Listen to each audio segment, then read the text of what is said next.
The Kremlin says President Putin has visited occupied parts of Ukraine's Kherson region in a rare trip to lands taken during Russia's invasion of its neighbour. A statement said he'd attended a military command meeting, hearing reports from Air Force and Army commanders. Let's go live to James Waterhouse, correspondent in the Ukrainian capital, Kyiv. James, what more do we know about this visit by President Putin then?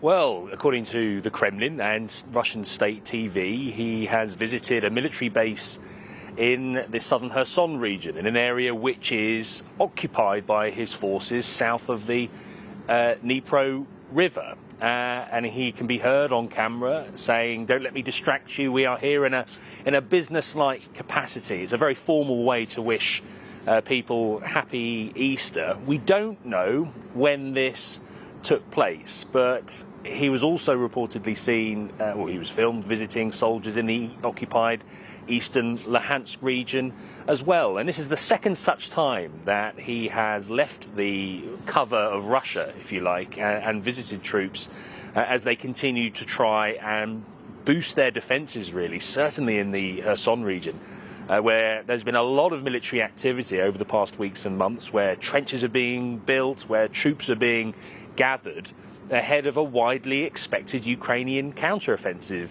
which, by the way, has not happened yet. The signals coming out of Kyiv is that they're not yet in a position to mount that kind of scale of attack. So I think this is about messaging for the Kremlin, as ever, really, in the sense that depicting Vladimir Putin in this way, off the back of previous visits to occupied Crimea and the southern city of Mariupol, what the Kremlin wants to say to Ukraine and the West is, we are not going anywhere, and we are ready for what you are going to try to throw to us. There's yet to be an official response from Kyiv, but it is still a very unusual sight, if it is indeed what Moscow is saying, to see the Russian leader visiting troops inside the borders of Ukraine. James, I imagine the intention by Russia is, as you say, to show that they are standing their ground, that they are not going anywhere. Does it tend to have the effect of making people in Ukraine weary, or does it simply fire them up and make them even more resolute, that they become adamant that they will win the conflict?